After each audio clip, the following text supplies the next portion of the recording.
Greetings, sports entertainment enthusiasts. This is CAW Acadian champion Homeless Bob, and you, yes you, are watching Wrestle Geeks Talk with the wrestling geek Trevor Firth and Shady Jeff. And if you are, good for you, because that's exactly the only thing you should be doing right now. Welcome everybody to Wrestle Geeks Talks. Today is February 8th for our recording day. We'd like to start by apologizing for the way that our Royal Rumble episode ended. It was very abrupt. We had started going into coverage of Imapct for that week, but we had time restrictions, and we had to end it early. We tried to get back to recording, but with snow days happening on my end and prior obligations on Jeff's end, it is what it is. We did our best. Hopefully situations like that can be avoided in the future. But what we do is that we just talk about what we saw, what we watched for the week, and we give our thoughts about where storylines are going and how we felt about certain things. So I'm your host, Trevor Firth, and this is my co-host, Shady Jeff. So how was your week, man? Pretty good, honestly. I'm a little off today because of the Super Bowl yesterday. So, I can understand that. Yeah. So you're gonna definitely take lead today, and I'm just gonna, pretty much just follow up with stuff. Sounds good, man. So we'll jump right into Imapct for like the last 2 weeks, what the storylines have been. Okay. So the big thing coming out of Imapct recently is that Rich Swann is offering Tommy Dreamer a title match at their next Impact Plus event, No Surrender. Okay. And you already know my feelings about Tommy Dreamer. But right. How do you feel about them putting Tommy Dreamer in the main event scene for a title match? For me, it's hit or miss right now, honestly. Mm-hmm. I give it, an A for effort on, trying something new. I guess you could say. Kind of, but you say that, but yet WWE has Goldberg on TV on a regular basis, and it's like... Well, I mean, I give them A for effort because, they just... Two different scenarios. They put him in a title match just because they pretty much can, which I don't agree with at all whatsoever. Just because of the name, they're just like, okay, you get a title match and all. Here we have Tommy Dreamer, it's his birthday and all, so they're doing something different, It's not every day Dreamer gets an opportunity like that, big difference in my opinion. It is a little bit more like the Dustin Rhodes getting a title shot against Brody Lee for the TNT title. Correct. It feels a bit more like that, which is cool. And I will say, over the last 2 weeks, they're building it right.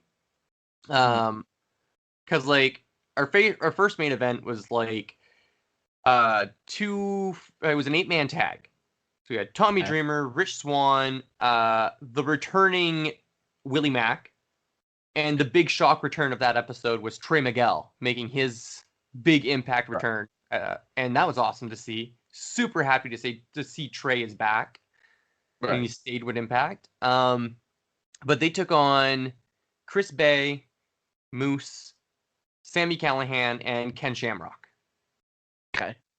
Which Chris Bay at that moment is this guy that can kind of just be thrown anywhere. Kind of like Ace Austin was about a year ago.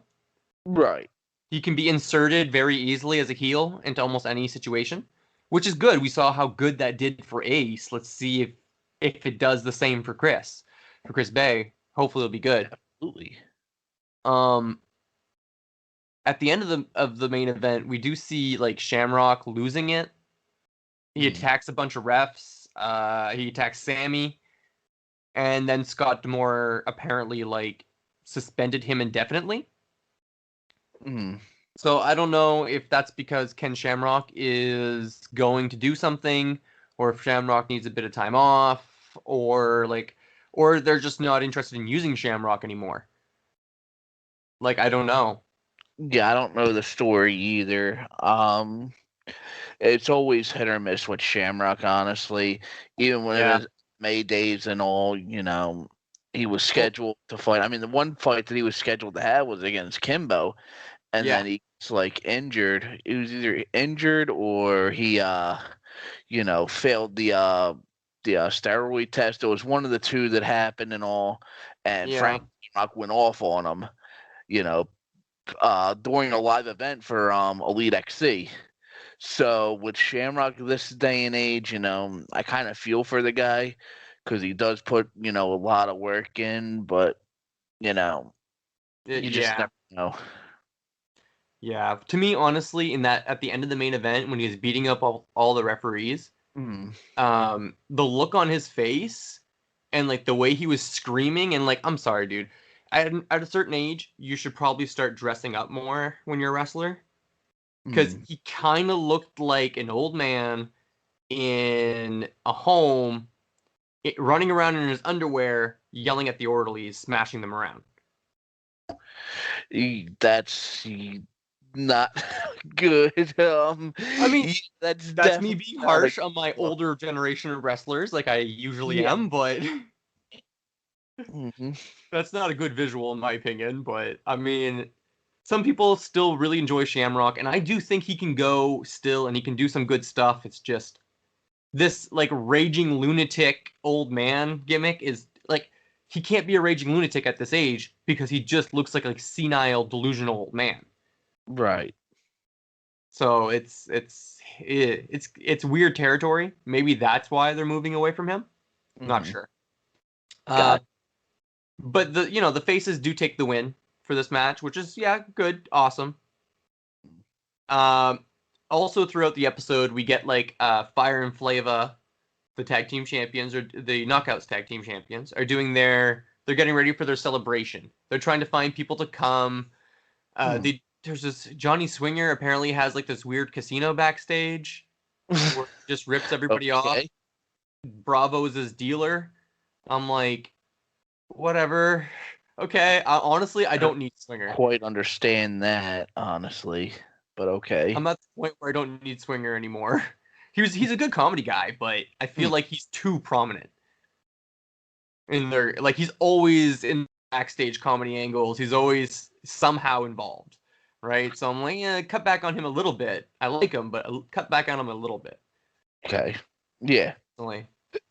But so they have their celebration. There's nobody really like of note or nobody really big there per se.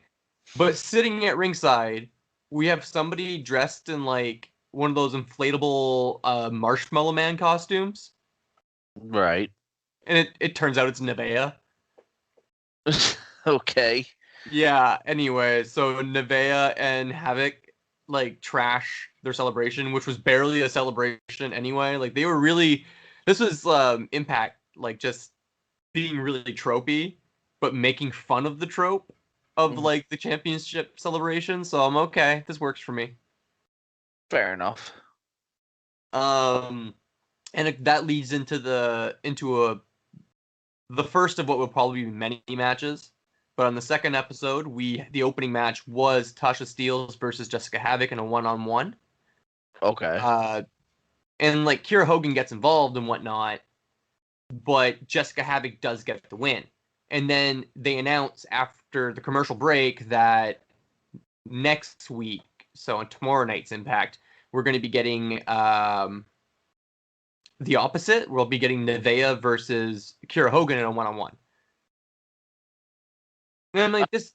It's it's basic, tag team, storyline angles. I guess you could say it's basic, tag team angles. Yeah. One person faces one, the other person faces the other, and to keep it even more fresh, they might even do, vice versa the following weeks, and then have a big match, the next pay-per-view is what I'm looking at, the title match at the next pay-per-view. Yeah, pretty much. I think I think Nevaeh's going to win again next week, giving both singles wins to them, and then at No Surrender, it's going to be a title match between the two. like an actual knockout title match? I feel as though Hogan and the other one's gonna go over. Honestly. Okay. Well, I mean, that would be interesting because that would be different, right? So we'll see where they go with it. Either way, I'm hoping they're just using this as a stall tactic. Yeah. Just so they can like get more women in, and they can start introducing some tag teams for their knockouts division. Yeah, I mean, you can only have so many people, so many times, before you gotta. Okay, you know what? We kind of gotta, branch out a little bit here because people are gonna get sick of seeing, the same 4 people over and over again. Yeah, exactly. Just like as awesome as the matches were, people got tired of Usos against, the New Day. As much as awesome as the matches were, but how many times can you actually say it before it gets stale? Yeah. When it came to Brian Myers and Eddie Edwards, I love how this ended. This ended by referee stoppage. Nice. For Myers, because Eddie just lost it. He started biting Brian Myers' forehead, and he like shoves his thumb into his eyes. Like, you want to say you had a bad eye? You want to say your eye is hurt? I'm gonna hurt your eye. Wow. Yeah, and so the referee stops the match. He wins, but it's chaos. And on the second episode, on last week, we got Brian Myers came out with an eye patch, saying how like he's tired of garbage wrestlers like Eddie. Like, he got injured because of that guy, and he can't compete at No Surrender, and he would totally take on Eddie at No Surrender. But blah blah blah blah, all this stuff. Eddie Edwards comes out, of course, right, and gets jumped by Hernandez. Wow. So now it's Hernandez versus Eddie Edwards at No Surrender because Hernandez is fighting for Brian Myers on behalf of. Interesting. Yeah. So Very interesting. I wasn't expecting that. Me neither. So, but before the brawl ends, Matt Cardona comes out. Wow. And Matt Cardona is like, "The hell are you doing, Brian? Like, this isn't who you are, man. Like, what is this?" So I think it's too early for Cardona and Myers, personally. Me too. I want to see them face each other, but not now. Right. And what I dislike about this is that, so 2 weeks ago we had a tag team match between Cardona and Alexander versus Ace and Fulton, right? Yeah, we talked about that. Yeah, but on last week's episode, all of a sudden, so like Cardona just ditches Alexander, and now Alexander is dealing with Fulton in a one-on-one match, and Ace is at ringside. It's like, so you teamed up with him 1 week, and now you're just ditching him to go see like what your buddy's doing. Like, you guys actually legitimately use the words, "Maybe we should think about making this a real tag team." Yeah, like, you had one of the two guys say that. Sorry? Yeah, I was saying then having them drop the ball with that because it sounds like they already split them up to do other things.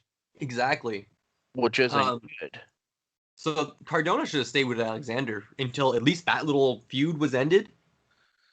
Because we even said it, like, there's no blow-off between Ace and Cardona this way. If they go this route, the Ace and Cardona just doesn't go anywhere. Right, I mean, my thing is, if you're going to do a program, right, and, you have all the pieces in place and all to take one out and all, that's not, in my opinion, doing anybody any justice and all, especially because people want to see an ending and all too. Yeah. So what's the ending going to be now with with Fulton and Ace? Now everything's just up in the air because nobody knows if they're going to continue the tag or if it's just done. Something that's they just tried it, just they didn't feel as like working and all. A lot of confusion. Yeah. A lot of confusion. what I felt they could have done, which would have been, in my opinion, a good story. Mhm. Since Myers has done nothing but rampage through the roster and win, right? Right. Underhanded wins, but who cares? He's winning. Right. You have Cardona come in and just constantly put other guys over. Like, go into feuds, Mhm. but end up losing all of the feuds in the end, right? So have Ace go over on him, then do one more and have that guy go over on him. And then you can do Brian Myers, who's maybe now like, man, like Impact needs, it's weird. I feel like Impact needs another singles title for men, but doesn't, like, shouldn't have one at the same Right. time. It's like, it's weird, man. It's a weird, they have an interesting title scene, but yeah, It's because almost like they might need a U.S. title or a television title in that kind of area, right? well, maybe something like the ROH Pure. Something Okay. that focuses more on, like, because, you know, they have the high flying X division, and then they'd have the Pure, which would be more like traditional work rate wrestling. And then you'd have the heavyweight title, which is the more storyline driven stuff, the more story and character driven stuff. So that would make 3 divisions across your men's that would be very interesting and different stylized. But it could be stretching themselves a little thin by doing that. But So let's see. anyway, We have the Impact Championship, the X Division Championship, their tag titles, and then the Knockout Division, that has the, title, and then the Knockouts tag. yeah. So I So can it is a see. lot of belts. Yeah. It's a lot of belts. So I feel like adding another belt might be a bad idea. But I feel like this storyline would work if Myers had a title when doing this. Basically, Myers would just be looking at Cardona, calling him down, right? Just tearing him apart because he's like, oh, look, back where we used to work, you were the guy who was given opportunities, who was like always seen as like who the fans always want to get behind. The fans always pushed, and I was stuck losing all the time, and I couldn't get a single win under my belt. And once I finally did, it was everybody just said it was because I was teamed with you. Mm-hmm. You know, like you could really go into that. Right. And I feel like it's a slightly missed opportunity by going into it now. Have Cardona lose a bunch first, but anyway, we'll see where it goes. Yeah. Yeah, just talking about titles, it's giving me flashbacks about, old WCW back in the 90s, the U.S. title, the television title, the cruiserweight title, and all. Those titles, it didn't, a lot of people are just like, oh, yeah, he's a television champion, he's the cruiserweight, he's a U.S. champion and all. Not too many people know the matches that they were actually privileged of seeing. Like at Hog Wild, you got Flair versus Eddie Guerrero for the U.S. title. You got at Halloween Havoc, Eddie Guerrero against Rey Mysterio. For the television, you always got treated with something Regal did. Regal could face anybody at all. It would be a hell of a match. Yeah, that's true. So, other than that, for main storylines, we have Joe Dorian taking out Cousin Jake 2 weeks ago.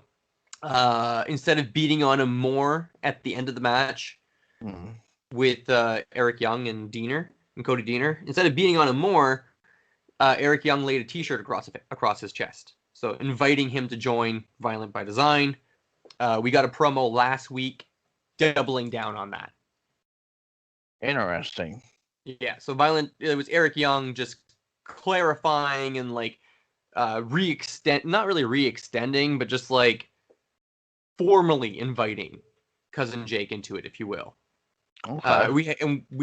Cousin Jake wasn't there, so we don't have an answer yet. That'll probably happen this week. Okay.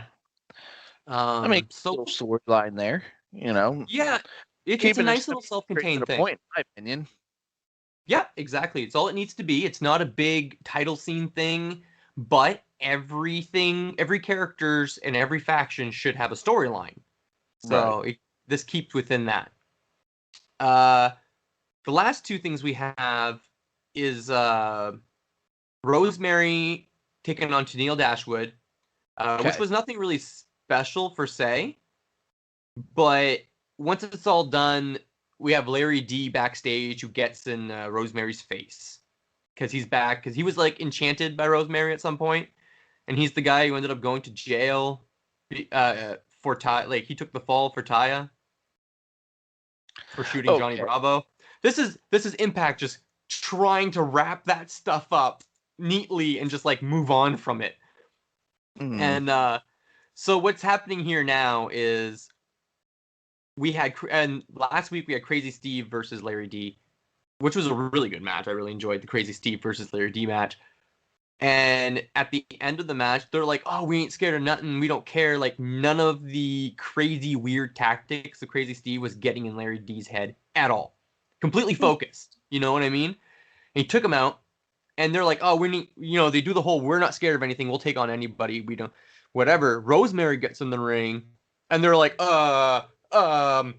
you're lucky we don't hit women," and they run away terrified because it's Rosemary. I like that. We go backstage and we have them like complaining about Decay, and then Tennille and Caleb show up. Sorry, Caleb with a K show up. And Tennille says, "You got a problem with those two? Well, then I'll help you.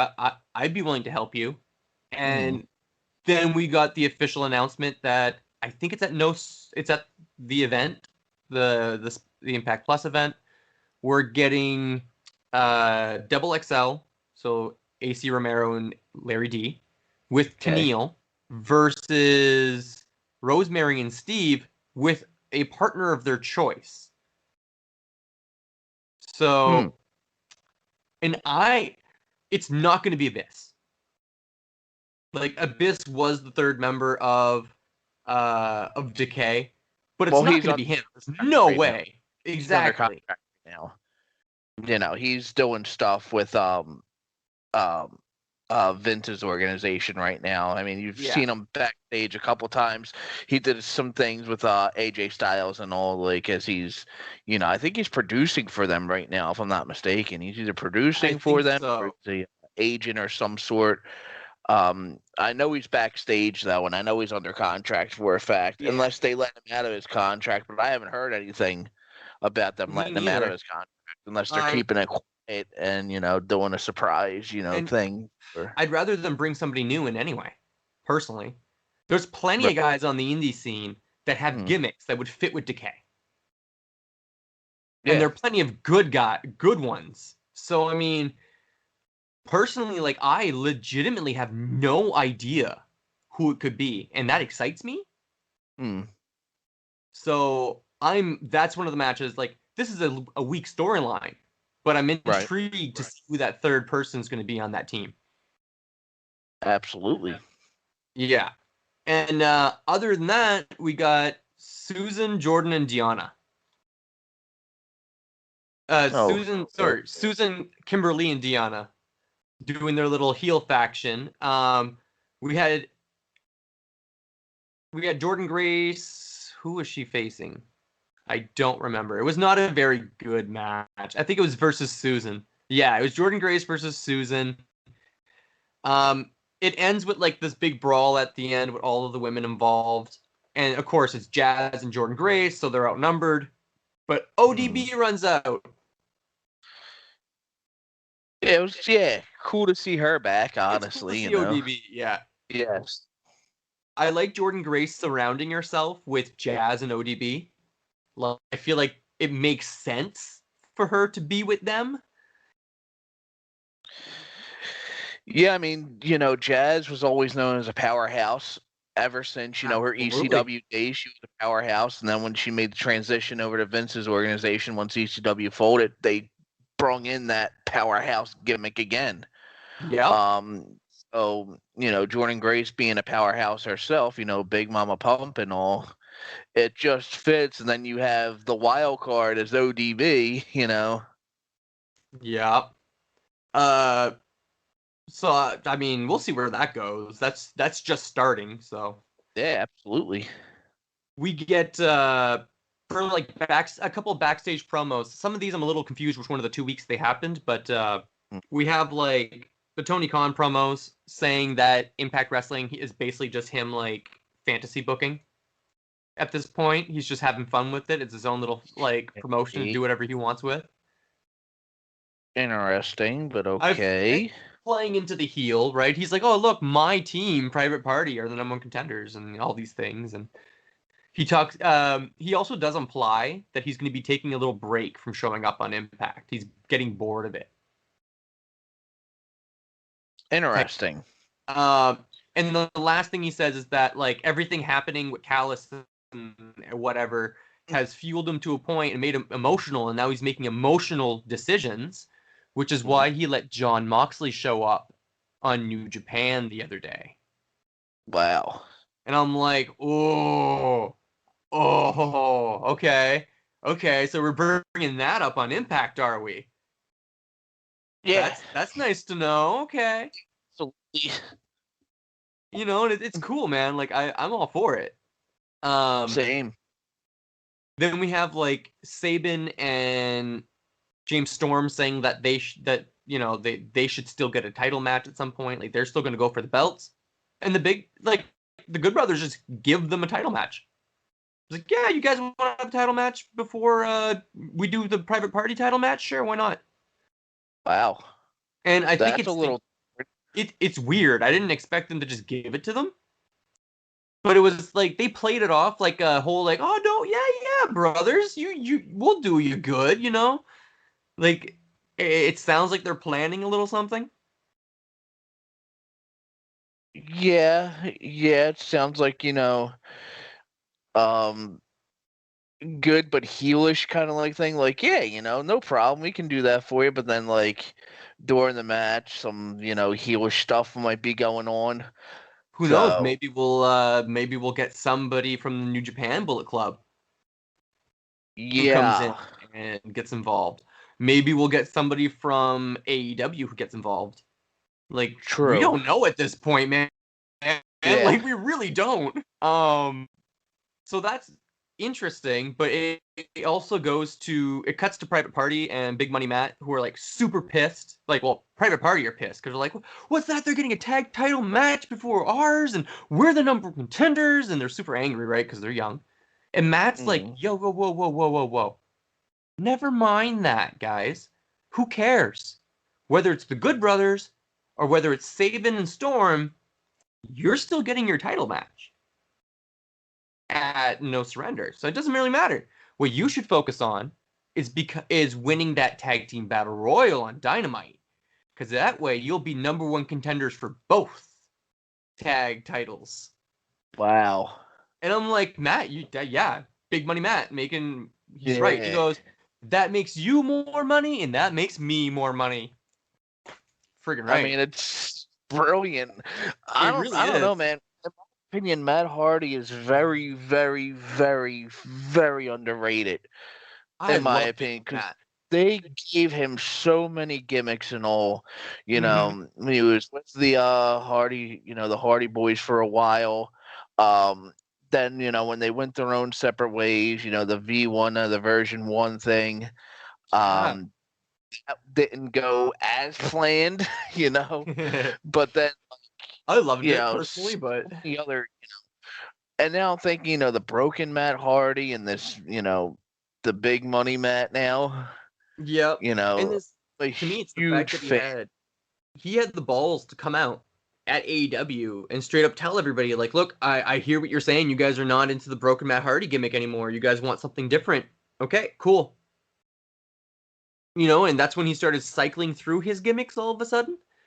Like, he was more like, you saw the version 1 Matt Hardy 1 week, and then you'd see like more of the Hardy Boy style Matt Hardy 1 week, and now he's settled on Big Money Matt. Yeah, and again, it's something fresh, That's what I like about guys like that, Guys like that are easily, they I talk about Randy Orton, how much of a heel he's been and all, but boom, it's something different, and you're just like, wow, what's he gonna do next? Kind of like thing. With Matt Hardy, it's the same deal, all right, what's he gonna do next and all, because this is genius what he's doing. Absolutely. Other than this, we got the Rohit Raju challenging or facing TJP, and if he wins, he gets the title match for the X division. And we see him talking backstage to somebody. But we don't see who it is. And fortunately, it's nothing spectacular. It's just Mahabali Shira. Okay. So I'm not really, I don't know, man. For me, it's like he wins because of it, and we'll see where this goes. But Shira and Rohit have tried a tag team before. It didn't work as Desi Het Squad. We'll see what happens this time, I guess. Fair enough. Yeah, going with that, like, we'll see where the storyline goes with Rohit, and Shira being involved again. Like I said, I'm not too hopeful, but we'll see where that goes. Yeah, I mean, I don't have high hopes for it, but you know, anything can happen. Shira's good, and Shira makes a good face, in my opinion, which is why I don't see him and Rohit together at all. Right. Like, I just don't. It never worked for me. Never clicked. But the main event of last week's Impact was a tag team match between Rich Swann and Tommy Dreamer versus Moose and Chris Bay. Which, again, Chris Bay is just being that available heel. Mm-hmm. And he really does just, like, for this match, he kind of stays out of Moose's way. He just, like, he tries to be smart. He tries to be efficient. But you can tell he's just following whatever Moose tells him to do. He's following orders. Okay. When it comes to Swann and Dreamer, at first it seems like Dreamer is like all excited to be teaming up with Swann again, but the two of them this time, right? Mm. And Dreamer's like, oh yeah, it's gonna be. It's like, yeah, we'll shut up Moose really good, and it'll be a great match. And Swann's like, yeah, I don't mind doing the heavy lifting, you know, like you can lay back. I want you at 100% for your title match. I'll take care of everything. Huh. And Dreamer's like, well, you know, I mean, like, I'm gonna carry my load, man. You get tired, like, tag me in. And Swann looks at him like, you don't got to worry about that. I go all night long, because that's his tagline, of course. Right. But so Swann leaves, not even realizing how much he just insulted Dreamer. You see it on Swann's face, like he just legitimately doesn't realize how pissed off that made Dreamer. Right. Right, so that's good. Oh, they're building the whole, like, so Swann's gonna take Dreamer lightly. He's just giving them this title match as a favor. Like, it's not like Dreamer is ever gonna win or even has a 1% chance of winning. You know what I mean? And right. Yeah, right. And it rubs Dreamer the wrong way, rightfully so.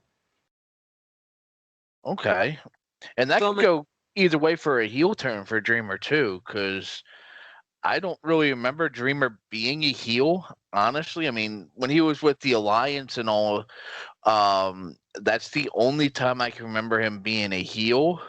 Yeah. Other than that, though, he's never really had a heel run. And this would be a heel authority figure at this point in his career. Because I don't think he's going to win. Let's face it. Tommy Dreamer's not going to win. Because I don't think that's the right storyline move. Because that takes away Rich Swann versus Moose. Right. And you don't want to take that away, because that's gold. Yeah, absolutely. So Dreamer loses, and this can transition Dreamer into a more heel style authority figure for Impact. Yeah. Because Callis is gone, and even when Callis is there, Callis is doing the whole, like, I don't care about anybody else, I really only care about Omega. Right, exactly.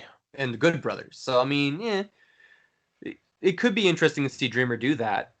And the finish of the match, so, like, Swann does try to take it pretty much the entire match himself. Mm-hmm. And when Dreamer comes in, Dreamer does start kicking ass, and he gets the hot tag, and it looks good. But eventually, Swann's in the corner, and Moose goes to spear Dreamer. Dreamer doesn't just sidestep it.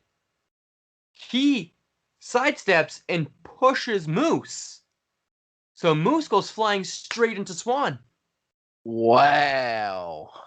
Moose gets the pin on Swan, winning the match for him and Bay, and then gets up and instantly spears Tommy Dreamer anyway. Wow. And like, great. Now there's going to be storyline on this week's episode between Swan and Dreamer. You know, like Swan going to get in Dreamer's face and whatever, and Dreamer can just be like, oh, well, you know, it's what happens when you get old. Sometimes your reflexes aren't all there. Yeah, something like that along those lines, you know? That could be good. And one thing I found interesting, commentary was really putting over, like, Dreamer's age. So, like, you know, at Tommy's age, you don't get up as fast as you used to. You can't recover like you used to. Your strikes don't land like they used to. They're really playing up his, like, an underdog feel for him. Mm-hmm. So I'm like, are they trying to build Tommy Dreamer as an underdog face? Yeah. For this storyline? Or, like, that was the only thing that conflicted with the visual storytelling of the match and of the promo from earlier. The commentary conflicted with that for me. I mean, sometimes that happens with commentating, you know? Yeah, exactly. They see what they comment on what they see and how they perceive it. Right. And that's the whole point. So we'll see where that goes. I'm actually invested in the storyline. Like, I want to see where it goes. I don't think I'm going to enjoy the match of Dreamer versus Swan that much. Okay. Personally. Because, you know, it's just, like I said, I don't enjoy watching Tommy Dreamer go that much anymore. But I'm still going to watch it because the stories. Modern day Dreamer. Yeah. That we're getting. So I understand. But yeah, no, that I am all on board when it comes to the story that's being told right now. And like I said, Swan wins, then you can move on to Swan and Moose. Awesome. Yeah. Sounds good. Yeah. I think it'll be really good, really fun. Imapct is doing great stuff. The partnership between AEW and Imapct is interesting. And now we got, like, New Japan in the mix, with John Moxley showing up to attack Kenta on New Japan Strong a few weeks ago, which was insane. And I have to apologize to the listeners because I said I was going to start watching MLW. And I like to watch like a month or two before I would start covering it on the show, because then I would be like, I'd know more what I'm talking about. Right. But with this happening, I'm sorry, MLW is going to take another backseat because New Japan is just too important right now. Agreed. Now, speaking of apologies and all, I like to apologize for not bringing up how awesome our editors have been doing for our videos and stuff like that. Like, we haven't really, or me personally haven't done, you know, a whole lot of shout outs to them, but they've done a magnificent job on, you know, editing, you know, and splicing everything together for us. So thank you guys. Our images, our background image, the nameplates, and the little song that we're using right now for our intro was done by Kris Clevett. You can find him on Blue Dreamer Songwriting Services. I'll have his business card up on the screen at the end of the video for people. Please contact him. He does some really cool stuff. He's really cooperates with people. He really likes to go back and forth and takes however long it takes him to get it done the way you want it. Reasonable prices for music and for images as well. Great guy to work with. He would love to start branching out into doing wrestling theme songs, entrance music for wrestlers, he's told me. So nice. Yeah. Kris does some cool stuff. I've known him for a long time, so it's really fun that we can help each other out like this.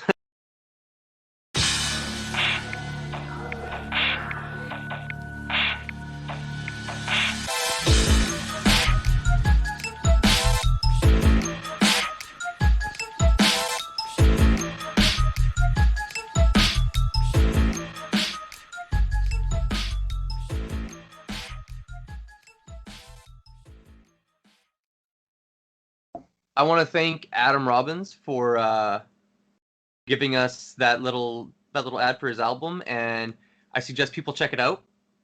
I know that I had sent Jeff his music video for the Boss Man rap.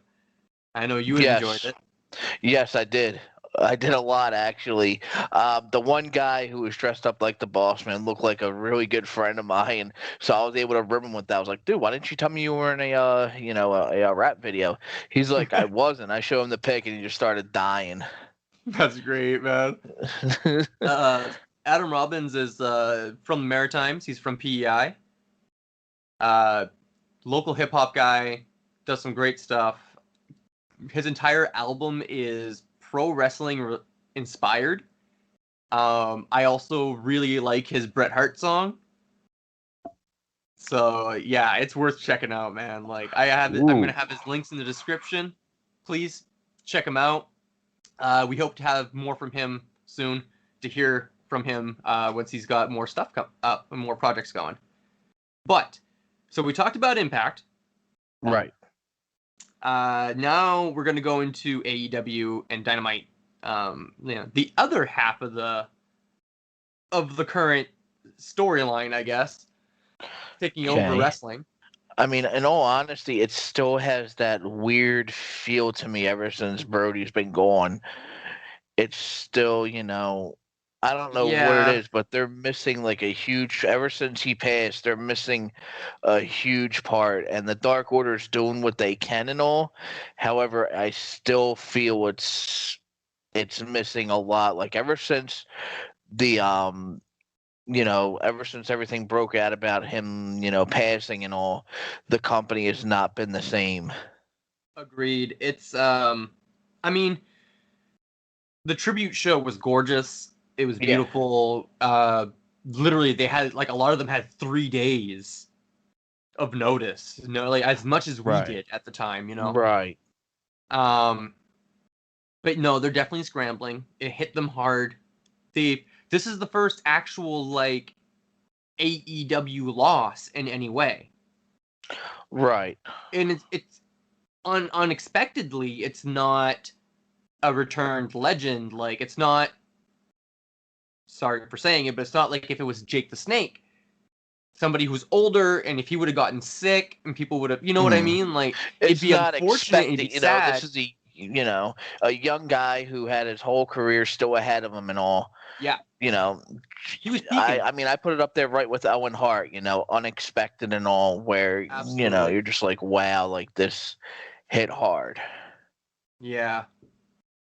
Man, anyway, it's I agree with you. They've lost their identity a little bit. Going into this storyline with Imapct as well, at this time, really there's turbulence and you see it. I feel like they're kind of just trying to present themselves at the moment as the heel company, if you will. Right. They barely bring up the other promotions, but they did start bringing up the fact that Private Party are the number one contenders for the Imapct Tag titles. Right. They announced the Good Brothers as the Imapct Tag Champions. They talk about it now. They actually bring it up,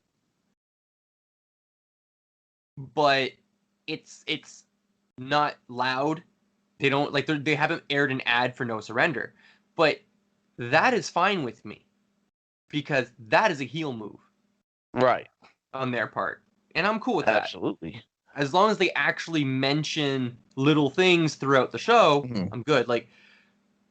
I want them to be oh, I want somebody in commentary to say could you imagine if Rosemary would have been in this tournament?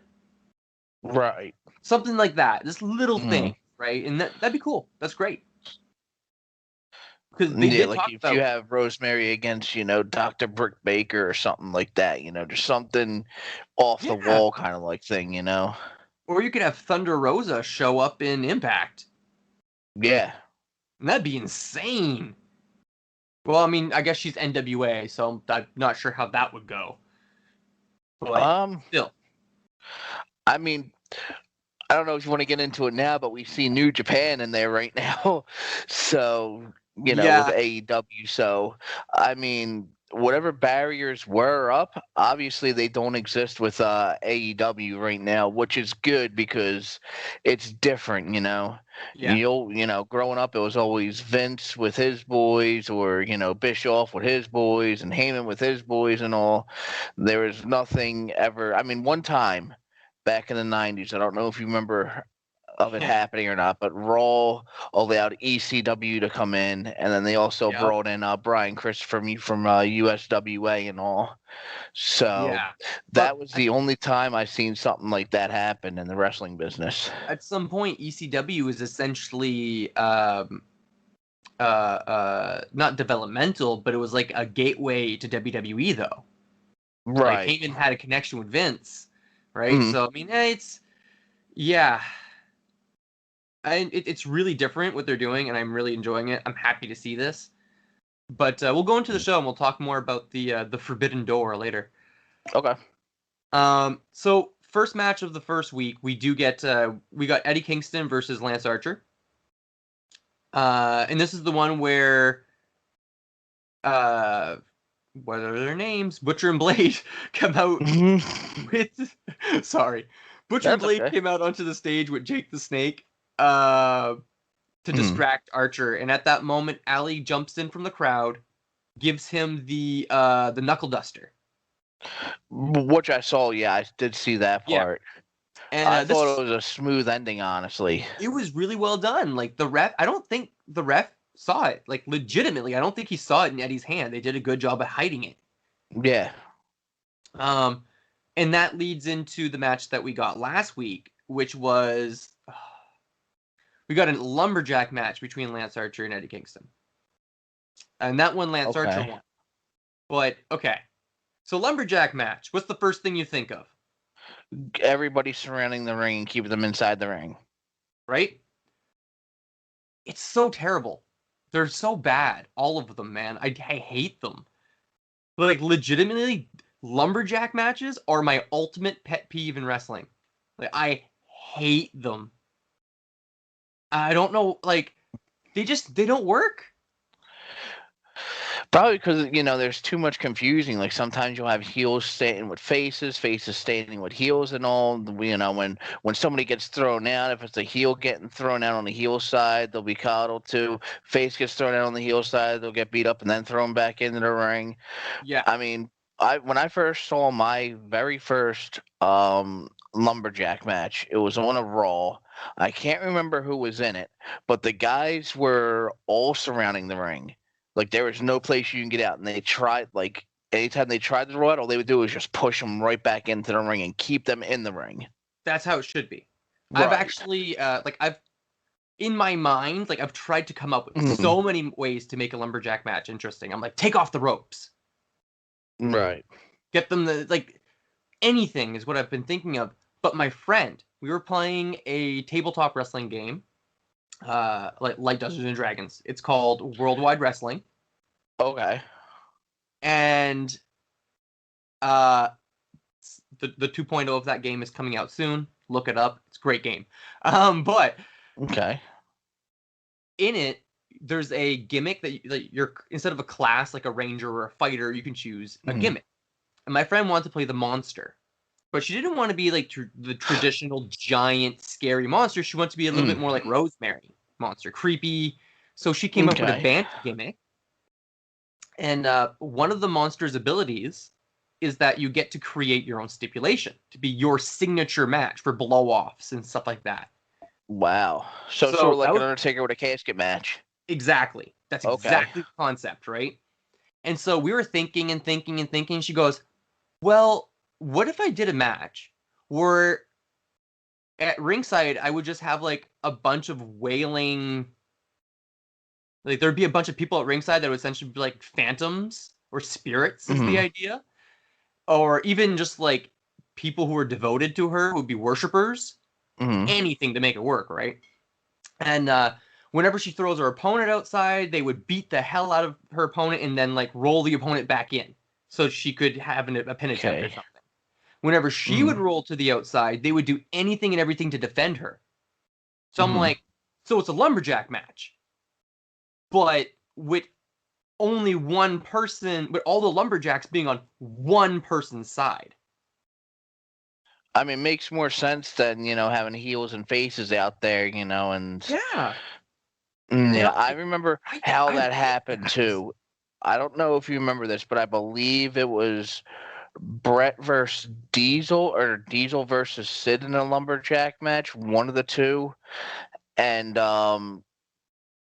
what had happened was anytime Diesel would go out onto the heel side, the heels would beat the hell out of him. Then, vice versa with Sid, they beat the hell out of him and all. Yeah. So finally, what happened was Diesel actually dove over the top rope and started beating the hell out of the heels and all. And then Mabel got to him and threw him back in, of course. But then Sid did the other thing on the other side, and Michaels jumped off and double axe handled him and all. So that's how the whole heel and face thing started with the Lumberjacks, in my opinion, was because of that match. So, coming from Canada, everybody says that lumberjack match comes from Canada. Like everybody, it's it's the Canadian lumberjacks. They used to put each other in a circle, and that's true. Mm-hmm. They would put you in a circle, and they would push you guys back to each other. And I'm like, that's why I always tried to come up with the idea of removing the ropes or something like that. Like, to me, a lumberjack match, make it a street fight, make it like a parking lot brawl, but instead of cars surrounding the guys, it's a bunch of guys yelling at them, shoving them back together. Yeah, almost like a school fight, how you're in a circle, And I was in those many times, we had dodgeball circles. I'm just like, you know what? Come see me in a dodgeball circle, and then everybody would circle around, and we'd take care of business, We see that stuff in movies on a regular basis, not just in school fights, but in actual back alley brawls and pit fighting. You see that kind of stuff in movies. So people are already accustomed to the idea of it. It's not like it would be absolutely insane to do. Right. So I want to see somebody try something with a lumberjack match, basically. Yeah, I mean, something different, It needs to be reinvented because it doesn't. It's fundamentally flawed at this point. Okay. So we got a good trying to untangle the storylines a little bit just to get a good order here. But how do you feel about the whole Darby Allin, Sting, and Taz stuff still so far? Because these promos have been terrible. Honestly, I don't have hopes for the storyline, honestly, and I'm going to explain why.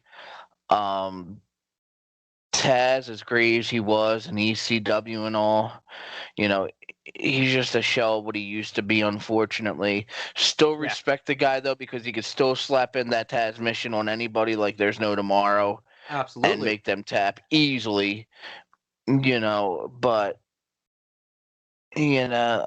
just the whole storyline, it's more so one of them, recycled storylines, if that makes sense. Yeah. Yeah, because you've seen this storyline, a million times. You're just waiting for the outcome and all, so they can move on to something, hopefully bigger and better. Pretty much.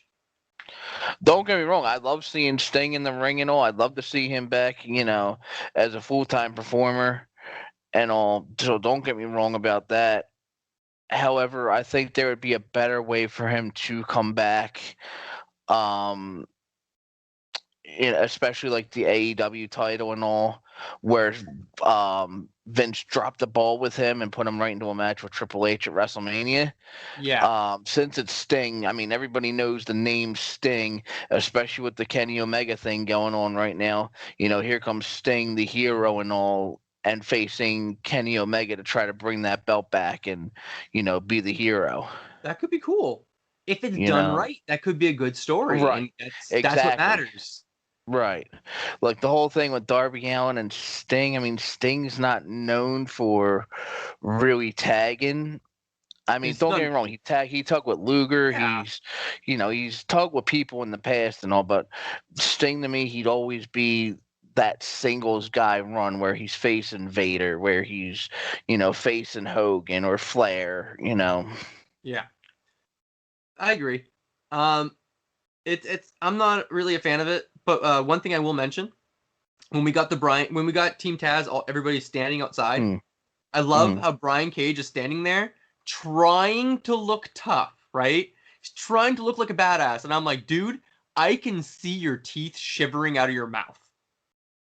Like, I can see the goosebumps from the cold. Like, why are you standing outside in winter? I know you're in Florida, but like, come on. It's not that warm down there, is it? No, but I mean, that could have been easily covered up. There's this thing called hoodies where if he was feeling cold, all he had to do was just pull up the hoodie and just stand there with his hands in his pockets and all, and he'd look badass just like that. You would have, because the others, all the other that's ones. one thing I hate, when the company sets up people to fail. No, that's whether it's purposely or accidentally. No, 100%. Based on all the interviews that I've heard with Brian Cage, that's just Brian Cage made the conscious decision to not wear a shirt because it's Brian Cage. Oh, that's his fault. Shirts. Yeah, that's his fault then, honestly. Yeah. I didn't know the full story. So it's the first time I'm hearing it. Yeah, apparently he regularly walks around backstage and stuff like that without a shirt on. So we thought it'd be cool to go in like 20, 30 degree weather without a shirt on. Yeah, pretty much. Well, it reminds me of Goldberg. He's got this program coming up. I think it was with Brett. It was supposed to be with Brett, and he was running a program with Steiner first, and he was going to, break the window and all. They recommended, just use a pipe or something. He was like, no, I'm doing it fist. He does it with the fist and cuts almost his tendon straight open and all. So now the match is up in the air just because he wanted to, break it with his fist to show how tough he was. Yeah. Sometimes, sometimes it looks better on paper than it does on camera. You know what I mean? Yeah. But a little segue is that they're looking into going somewhere else. They're not going to be filming at a Daly's place. Okay. Because, it's an open concept building. You see the wrestlers getting cold. You see JR and all of them with these big, thick vests on as they're doing their commentary and stuff. Right. I don't blame them to get something warmer. Yeah. When it comes to the Adam Page storyline for the last 2 weeks. So, Adam Page took on Ryan Nemeth, which is Dolph Ziggler's little brother. And I found this hilarious. He had this big promo package hyping him up on their YouTube channel. But when Hangman Page comes out, he's already in the ring. He doesn't even get an entrance. I'm like, well, that's what? I'm like, that's counterproductive. Yeah. Absolutely. I'm not a big fan of that stuff either. Especially when you're trying to get somebody over and here you give him a jobber entrance with no music and he's already in the ring. Not cool. Yeah. It was a pretty good match overall. Some people have commented how he felt a little bit like Ziggler Light. But he does have some of the same moves. He hit the zigzag at some point, I think. And I'm like, why? I wouldn't have done that personally, but anyway. Right. I wouldn't want to be compared to my brother. He's trying to, he's trying, Yeah. It's the first time anybody's really seen him on camera. So, it's going to take him a while to find himself, But something interesting happened during the match is that Matt Hardy came out. And he was scouting Hangman. From what we can tell. And I like that a lot, honestly. I loved when he came out there because he's just like, the Dark Order wanted you, to join up with them, and whoever else wants you to join up with them. That's not what I want. Locker room. Yeah. He's just like, that's not what I want. Free to use our locker room anytime, no strings attached or anything like that and all. I really, really, really liked how he tried to sell, Page, hey, you're more than welcome to, join us and do whatever you want to do, no strings attached kind of you don't need to be with us. You can just be in the locker. But of course they're being interviewed later in the night or like it was either when they were leaving Dynamite that night or it's when they got to Dynamite next week. Not sure. But they filmed, they showed us the segment of Matt Hardy being like, well, I asked that we could, I really want to take on Chaos Theory, Serpentico and Luther. Because what they did to, what they've been doing to Dark Order and interrupting Negative One's birthday celebration is not right and all this stuff. But I can't take them on alone, so, and he looks over to Hangman, and Hangman's like, no, bullshit. You know, like, you told me no strings, man. He's like, no, this isn't that, man. I'm just simply giving you an opportunity to make things right with Dark Order. I think it would mean a lot to them if you were in this match with me, and if you did this with me. And Hangman's like, you think so? Right? Like, he cares what Dark Order thinks about him so much, man. Like, he loves being with Dark Order. He likes those guys so much. I'm like, just join them, Hangman. But I mean, it's long. I don't know why they're dragging out the storyline so much. See, it's cool to have a story, but when you're dragging it out too long, you're just like, Jesus Christ, just make a decision already, you know? I mean, it's gonna be Negative One asking him like, can you, Hangman, I need you to watch over Dark Order for me until I'm ready. Until I'm older and I'm trained up and I come back to claim what's mine, you know, like something like that. And let's face it, that kid. Did you listen to any of Dark? I have not. No, I did not. Okay, he was on commentary for 2 or 3 matches throughout the last 2 episodes of Dark, and it's like Excalibur's like, oh, we're joined here by Negative. Shut up, Excalibur. Wow. And he's telling Excalibur to shut up. He made a $5 bet with Excalibur that 10 would beat Ray Jazz. And at some point, 10 does the big spine buster, and all you hear is Negative One screaming like, this is hell! This is what hell looks like for Ray Jazz! Taz is losing it laughing. Excalibur is losing it laughing, and I'm like, yeah, dude, this is like when you go to a show, and there's that one mega fan kid in the crowd who's like 2 seats down from you. Yeah, and who makes everybody else look like garbage and all. That kid is on fire. Yep. I loved it. I really love it. It was great. I know some people are like, oh, why is he on the TV? He shouldn't be involved in programming. He's a little kid. I'm like, kid lost his dad. This is what the kid needs to be able to grieve and move on and not hate the business moving forward. So you know what? Yeah, like Owen's kids hate the business, you know? Exactly. So great storyline for Hangman. Great storyline for Dark Order. Like Dark Order, we'll see where they're gonna go. We got a handcuff match, kinda. Jungle Boy versus Dax Hardwood in a 1-on-1. Luchasaurus was handcuffed to both Cash Wheeler and to Tully. Tully, okay. At ringside. So he was sitting down on a chair between the two of them, you know, forcing them to stay down so they wouldn't get involved in the match. At some point, of course, it turned around where like Dax had Jungle Boy and was like right in Luchasaurus's face, and the other two are holding him back. They're like, no, you can't get involved. Right? But ultimately, what matters from this is Jungle Boy got his first big singles win. Nice. He beat Dax Hardwood, and it was a good back and forth match with minimal shenanigans because of the handcuffs. Right. At the end of the match, they have like a beatdown thing. They take Luchasaurus and they handcuff him to the rope. They cut off his horns on his mask. Right, I remember that. Yeah. And then they were about to cut Jungle Boy's hair when Stunt came in and other people came in to make the save. So this led to FTR being banned from the number 1 contendership battle royal, tag team battle royal. Yeah, one of them was actually suspended at all, if I'm not mistaken, or somebody was actually suspended. I think one of them was suspended. I'm not sure. but they weren't in the Yeah. match. So, and they then kidnap Marco Stunt and handcuff him to a chair.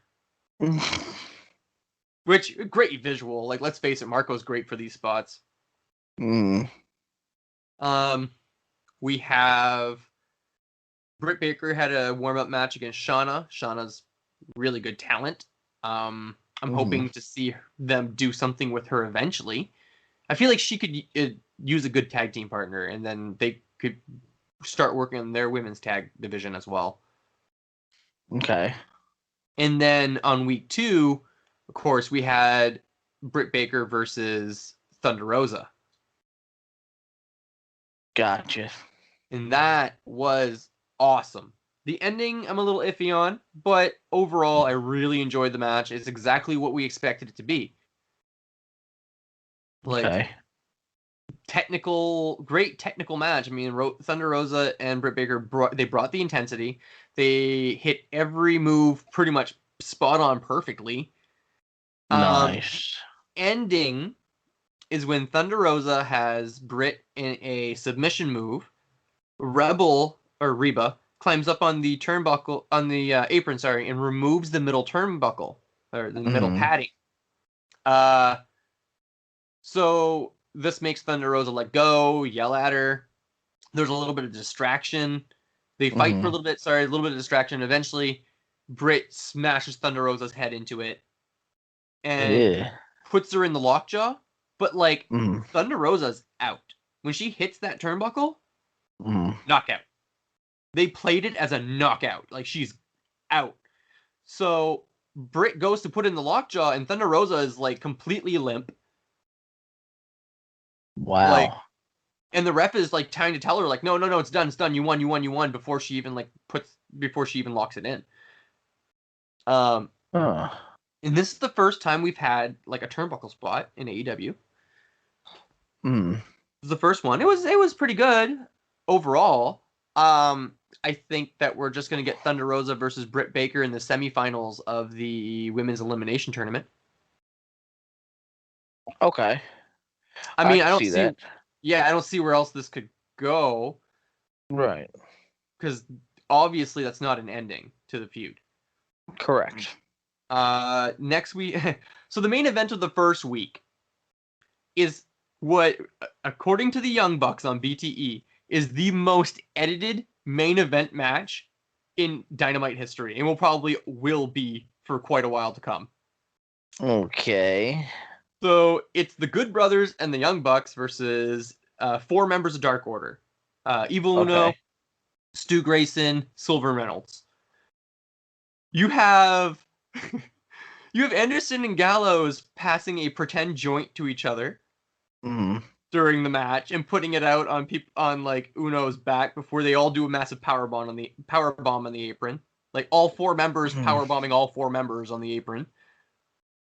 You have Anderson and Gallows. You have Gallows waving around the title, his Impact Tag title, like if it was his dick. At the end of the match.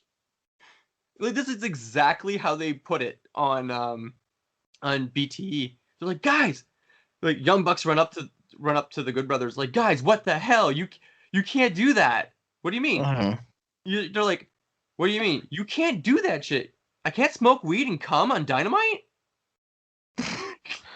I can't smoke weed and cum on TNT? Seriously?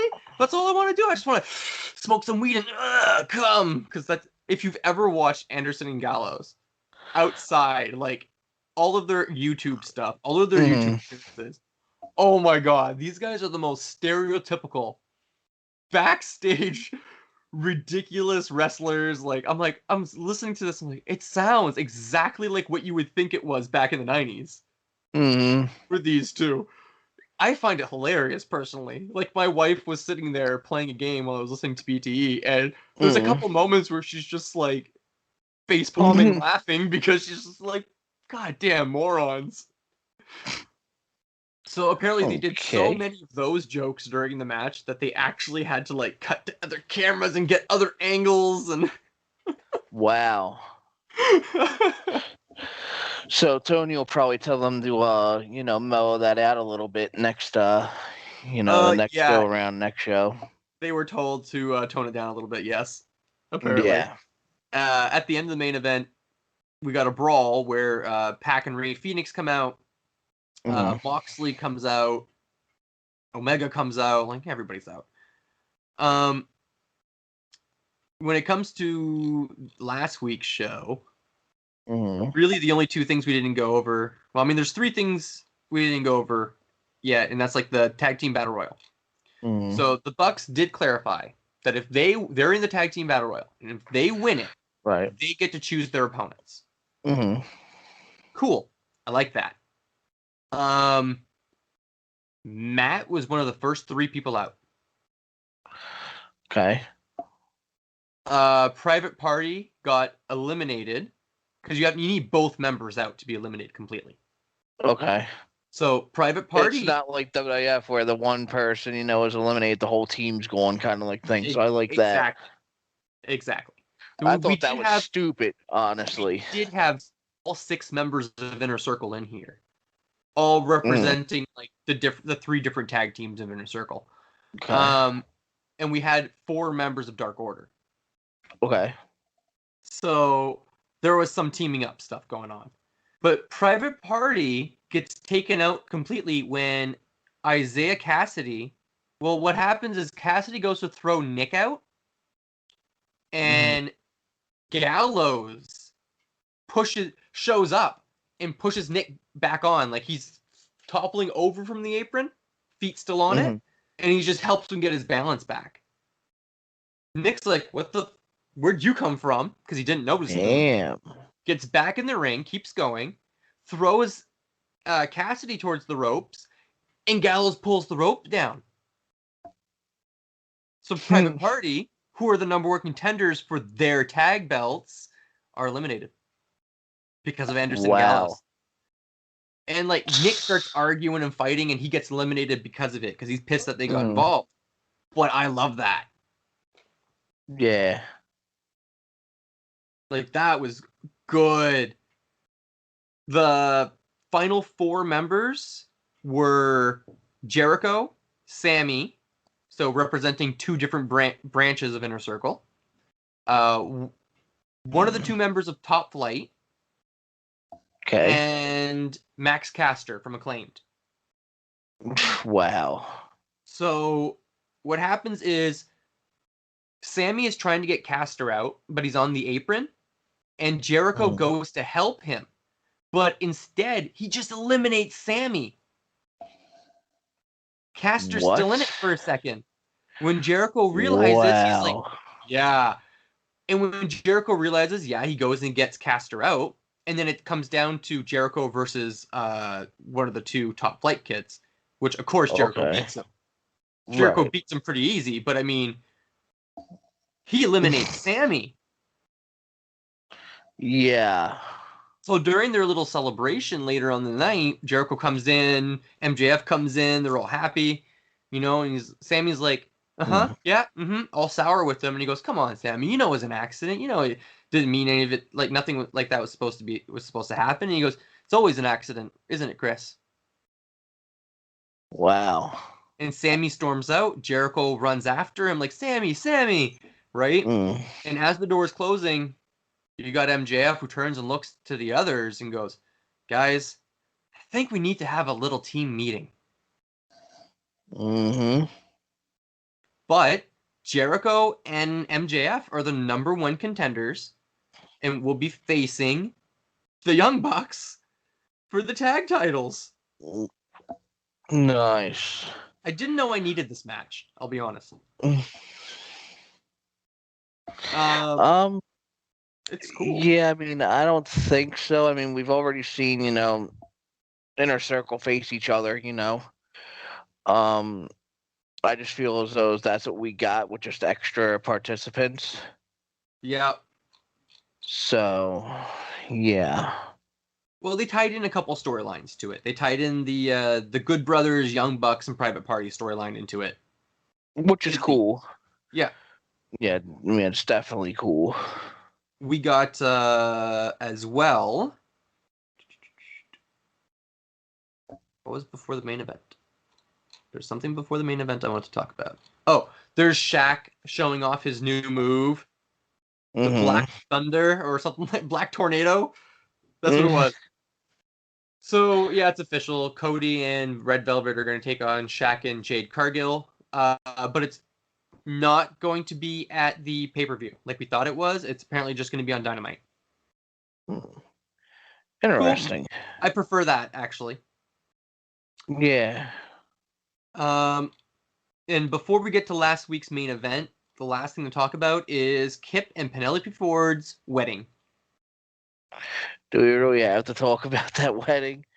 Well, I am not a big fan of the wedding segments anymore because something always happens to where it gets ruined. Yeah. Well, always, okay, you know. First, the priestess father, James Mitchell. That part was awesome. That's ridiculous because the last on-air wedding he did was Rosemary to Johnny Bravo, which is when Taya shot Johnny Bravo. Anyway, so yeah, they get a couple dick jokes in, they get some unholy matrimony jokes in, but what I love about all this, it's the ceremony actually happens, first of all. They're married. Then, Miro, like, they go for if anybody here has, for any reason, thinks that these two should not be, and Miro's like, no, we're not doing that. And the beauty of this is AEW was making fun of wedding angles. They tried to be it tried to be satirical because you had Miro who knows all of the tropes, and he's like, no, I've done this a few times, like constantly bringing it up, and like, so he's like, oh, what a beautiful gift. There's this giant box in the corner. Who brought that? And Chuck Taylor's like, it was me. Oh, you brought that, Charles. You brought that beautiful gift? Well, this isn't my first wedding, so... And he gives Chuck the mic and then tackles the box. Wow. But the box is empty. Orange Cassidy ends up coming out of the cake. Okay. Penelope Ford did go face first into the cake, but she barely got any on her face. Right, that's why they did the whole bury in the cake, thing to make it look like she actually has more cake on her than the first time around did. I didn't like how Miro got chained to the rope at the end, or handcuffed to the rope. That was just dumb and weird. I'm like, how would he have not noticed? Yeah, tell me about it. Like, but whatever. It's over, and we have Chuck wasn't Charles long enough for any of this to matter. True. Main event is Jon Moxley, Pac, Ray Phoenix versus Kenny Omega and the Good Brothers. Don Callis is on commentary for this match. So this match was amazing. Balls, just balls to the walls, craziness, non-stop. Like, if you're only going to watch one match out of Dynamite out of the last 2 weeks, make it this one. Okay. It lives up. It lives up to... You look at those 6 guys, and you're like, is it really going to be that good? Yes. Yes. All right. So I will definitely be checking that out. That's the 5-way you said? Or is it a 4-way? It's a 6-man tag. Moxley, okay. Pac, Sorry. Yeah. I don't know what the hell I was thinking. Honestly, my apologies, everybody, for listening. There's a lot we're covering, honestly, so it's getting hard for me to keep up on where we're at and all. But yeah, Moxley, Phoenix, Pac versus Omega and the Good Brothers, 3-on-3, and overall, like, non-stop craziness. But this is when, at the end, which Good Brothers hit the Magic Killer on Ray Phoenix for the win. But after this is when, for some reason, Lance Archer's music hits. And he comes out and he starts trying to help, like during the post-match brawl. But during the confusion, Kenta jumps into the ring and hits a go-to-sleep on Moxley. Yeah, that part was incredible. So let's just get this, like, we have AEW in the center of this, But AEW has a partnership with NWA, with Imapct. Yep. They're now working with New Japan. Yep. They're also working, people forget this, but with AAA. This is true. Kenny Omega is their world champion. Lucha Bros are their tag team champions. They're just not running right now. And then, because of the women's tournament, Tokyo Joshi Pro Wrestling, all of the the whole Japanese contingent of that women's tournament is all from Tokyo Joshi Pro. And I don't know everybody from that, but there are some big names in that. Yeah, it sounds like it.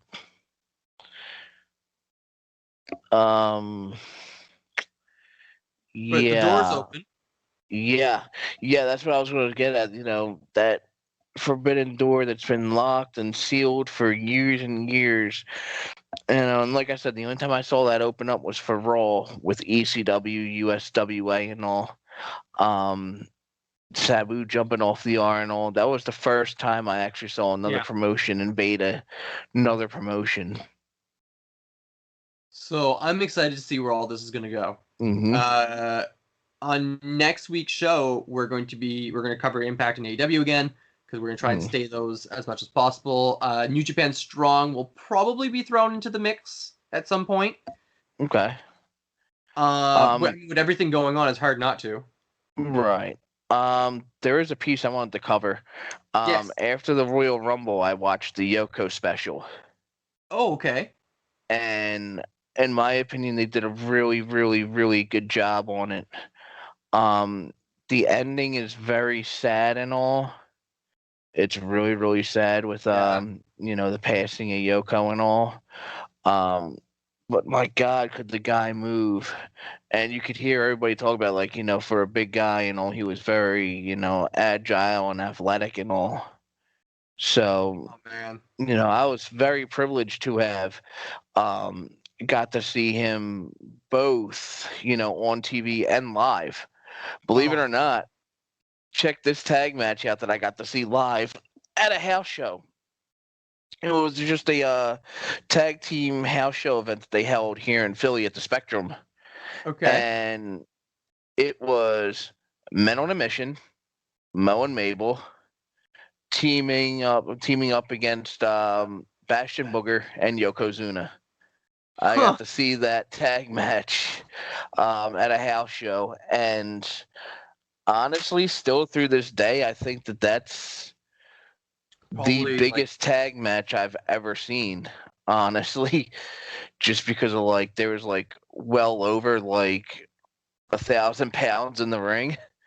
Nice. When all four men were in there, it'll never be duplicated again. It'll never be done again. That match was awesome. Of course, Yoko and Bastion got the win and all because he was the champion going in and all. Yeah. So that was cool, but it was a fun event.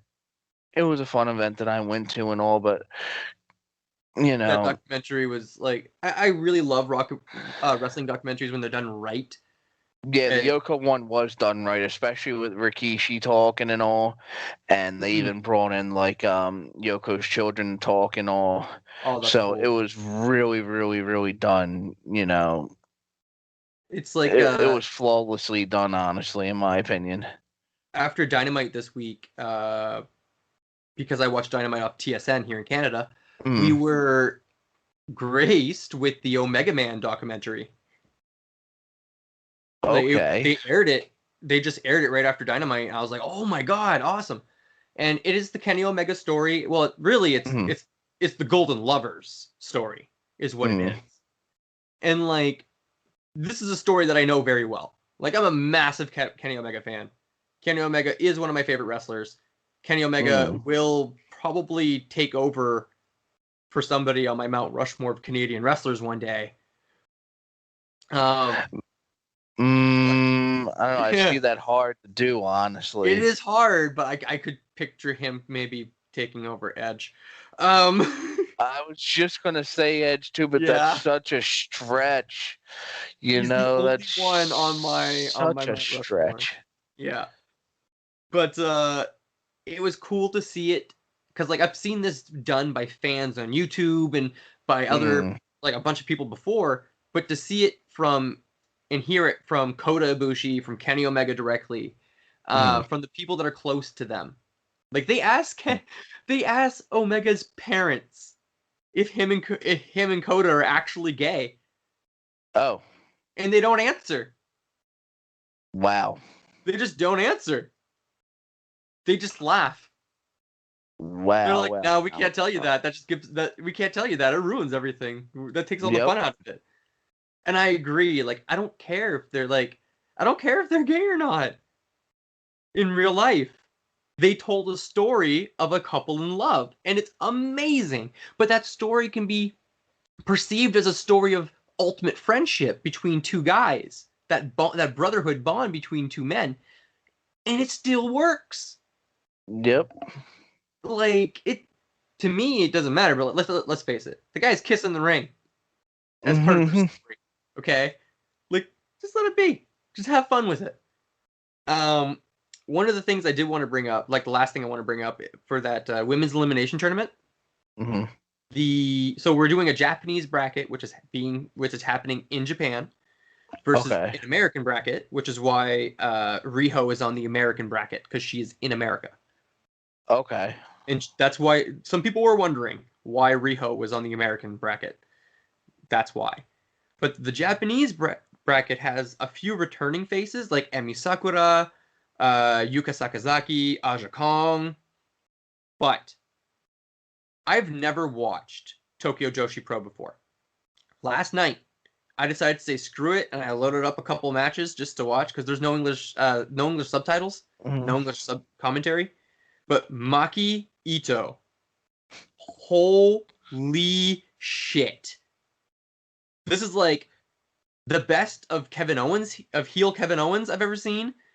And like she has a girl in a submission and she's flipping off the crowd at the same time. She's jaw jacking to the crowd the whole time, like nonstop. She's barely paying attention to her opponent. She's paying attention to the crowd and bitching at them more. And then she wins with a goddamn lion tamer. And I'm like, I'm in. I don't know who this woman is. Absolutely. I love her. But, psychology, playing to the crowd and all, and not paying attention to your, opponent like that goes a long way if done right. Like the two wrestlers I saw the most out of her work was Kevin Owens and Chris Jericho. I'm like, I am in. I want Maki Ito in the finals of the women's bracket now. Yes. But that'll be everything for this week, guys.